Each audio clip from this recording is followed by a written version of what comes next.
Bisa kerjanya kurang, or mereka fraud nangan, mana belah,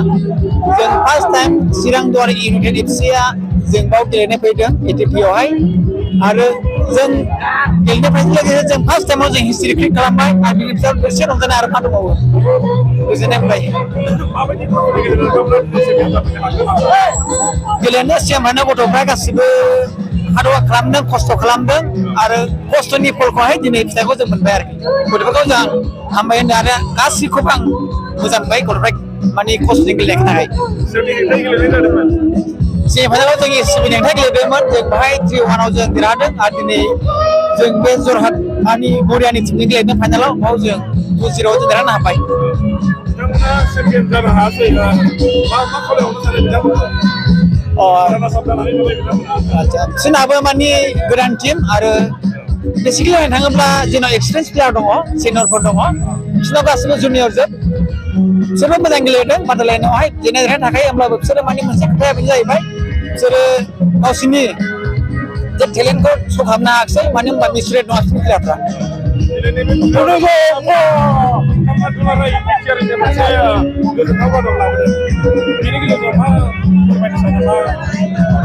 Bila saya baik bicara hai sports ni pasal development tasan di sejaga sindong ada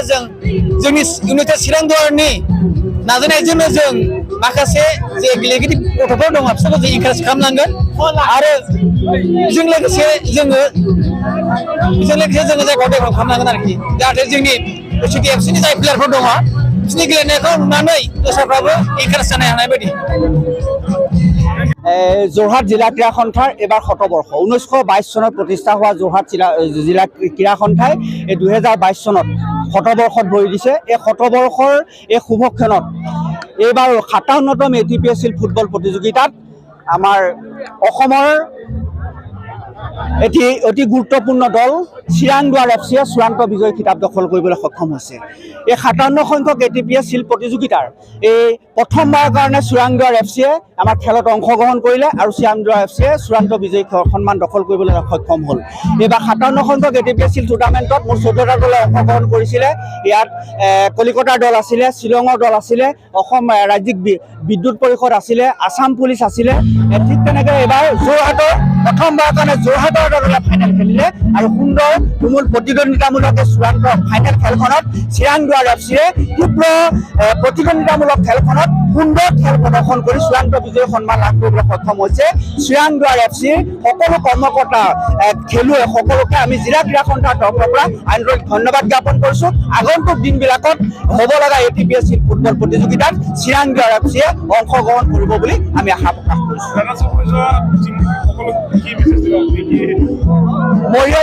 Mariani ক্ৰীড়া সন্থা যোৰহাট জিলা ক্ৰীড়া সন্থাৰ এক অন্তৰ্গত এটি উপ ক্ৰীড়া সন্থা। আমাৰ উপ ক্ৰীড়া সন্থা লীগ খেল হয়, উপ ক্ৰীড়া সন্থা লীগৰ চেম্পিয়ন আছিল মৰিয়নি ক্ৰীড়া সন্থা। এই মৰিয়নি ক্ৰীড়া সন্থায়ো সুন্দৰ খেল প্ৰদৰ্শন কৰি এইবাৰ মেটছত তেওঁলোকে 4খন খেল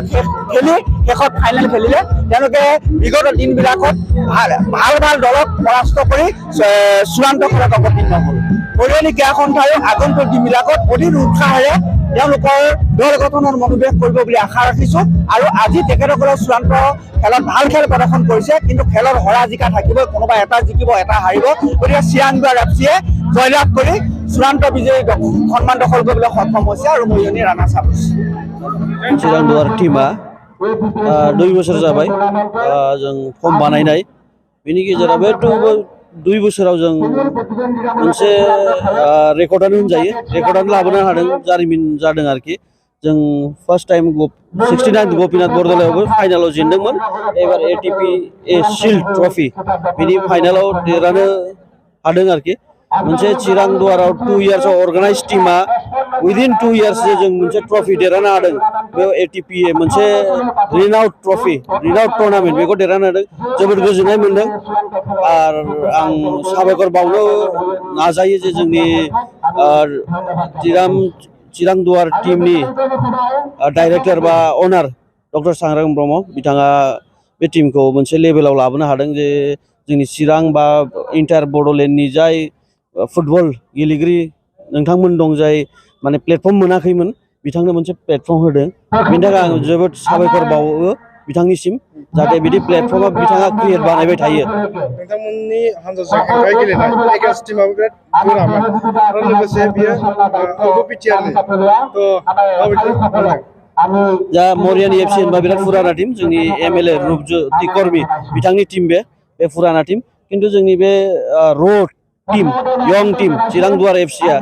र' टीम दिनै बे स्टेजाव दिनै 2-0 देरहानाया मोनसे रेकर्ड बादि जानानै थाबाय जरहाटनि पाब्लिकफ्रा बेखौ बुंदों जे चिरां दुवार बादि मोनसे यं टीमा फैनानै जरहाटआव बे एटिपि शिल्ड टुर्नामेन्ट देरहानाया मोनसे रेकर्ड जानानै थाबाय होननानै बुंदों बिथांमोनाबो आरो अर्गानाइजिं टीमाबो जोंखौ साबायखर बावदों आरो जोंखौ इनकारेजमेन्ट होबाय थादों बिथांमोना खेलायाव मा बान्था होनाय जादों बान्था मोनसे 1 लाखनि प्राइज मानि मोनगोन ट्रफि मोनगोन बेजोंनो बेस्ट प्लेयार दं बेस्ट किपार दं बेस्ट प्रटेक्टरबो दं आरो इन्डिभिजुवेल स्करार हाइस्ट स्करार बे बुस्थुआबो दं बिराद मोजां गोजोननाय मोनदों जे जोंनि प्लेयारफ्रा बेस्ट प्लेयार मोननो नाजादों होननानै कमिटिया आंखौ इनफरमेसन होदों फिउचाराव मा आसा खालामदों फिउचाराथ' जोंनि फिउचारा बिराद गुवार गिदिर जों चिरां दुवार इउनाइटेड हिसाबै जोंना टारगेटआ हाई एकदम गोजौआव दं दा जों गाखोगासिनो दं बेसेबां गाखोनो हायो बेखौ नाजागोन पाब्लिकनि सापर्ट नांगौ बिटिआर गभर्नमेन्टबो सापर्ट नांगौ जोंनो बिटिआरनि पाब्लिकनि बड'लेण्डनि आसामनि पाब्लिकनि सापर्ट नांगौ आरो आं मिजिंथिनो हायो आं डेम सियरबो उइदिन 2-3 इयार्स जों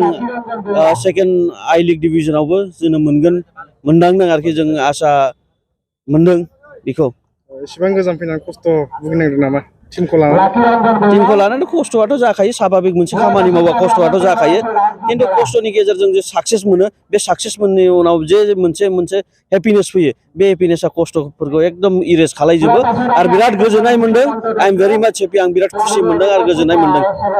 बिटिआरनि रायजो राजाफ्रा नोंथांमोननि देरहानायनि खौरांखौ मोननानै प्राउड फिल खालामदों मा हामबायबावगोन निश्चय प्राउड फिल बानायनांगौ मोनसे चिरां दुवार एफसि टीम मोनसे चिरांनिफ्राय रज'नानै फैनाय बे टीमा जुदि बिदि गिदिर प्लेटफर्माव मोनसे देरहादों बे निश्चय गर्बनि खोथा जोंनि बड'लेण्ड हालामनि थाखाय मोनसे गोर्बो जानांगौ बयबो आरो आं मिजिंथियो जे जोंनि फुटबल इन्टेलेक्चुयेल फुटबल सिनियर प्लेयारफ्रा बे बुस्थुखौ नायबिजिरनानै मोनसे जोंनोबो प्लेटफर्म होगोन होननानै आं मिजिंथियो